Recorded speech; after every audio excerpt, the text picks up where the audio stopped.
I was born in Oklahoma, Alva, Oklahoma. I do believe that I've always had yellow and blue blood. My influence was really always good music, as well as Michigan and good music. Those two things went together.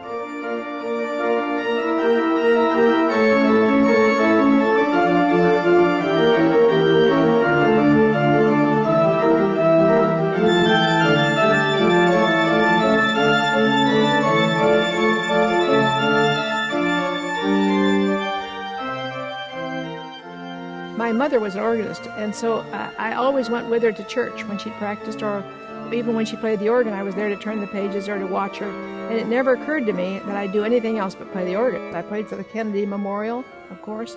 I played with orchestras, various orchestras here. I played the Yongan Symphony with the Detroit Symphony Orchestra. I played with Seiji Ozawa, other composers, and other. I'm thinking especially about Hina Stera. He was a very wonderful composer. He was here, and I played his music, first performance here on the stage of his wonderful new work, a work that had been commissioned. I was invited by the University administration to present one of the convocations. I think it was around 1973 or 74. They asked me to present the lecture at the convocation because they hadn't had very many women to give speeches, and my husband said, you know, I'll help you with the speech, which he did, but he said, I want you to do something special. Just as you're finished, I want you to step to the organ and play a wonderful Bach work, because that's something the administrators or anybody else won't do. So that was very special. So that's what I did after I played the Bach. Mm-hmm.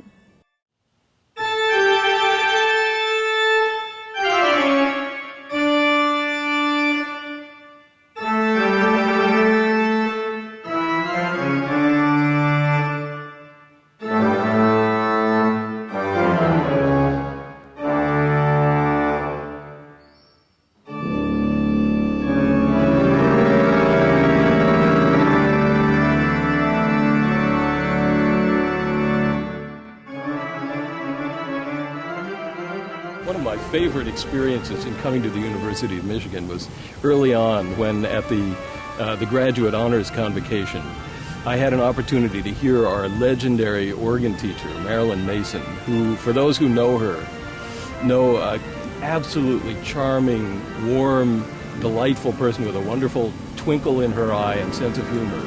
And to hear her sitting at the organ console in Hill Auditorium and producing this enormous, incredibly wonderful sound from the organ was really a marvelous experience for me, and really represented to me the incredible gift that she's been to the university, both then as a wonderful, warm human being and a great and inspirational teacher, and also a fantastic artist who really is one of the leading figures in the organ world and has been for many decades.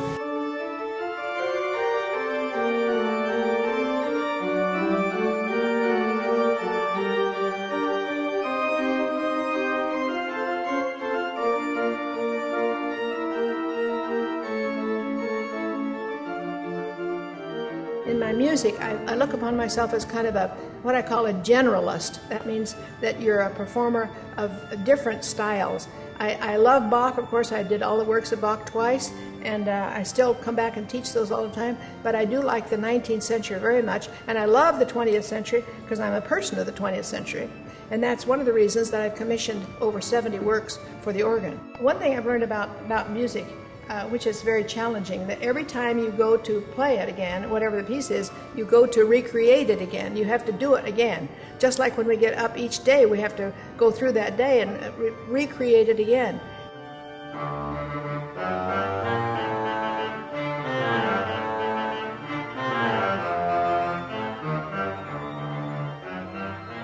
She has a way of getting right to the point of telling you exactly what's wrong with your playing, but smiling, so that you know where you stand, and you feel like in athletics a certain energy to work and make yourself better.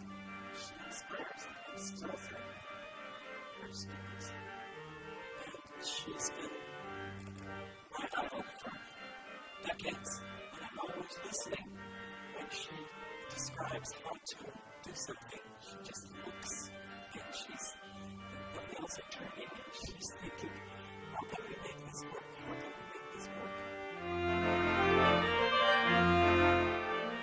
I am confident if you look toward the future, you'll see Marilyn's continuing impacting influence. You'll see a department then as now that is preeminent nationally and internationally, that continues to attract the best students to Michigan to study the full range of the organ repertoire to absolutely the highest possible performance standard, and then without apology, the department that seeks to place those students at the top of the job pool.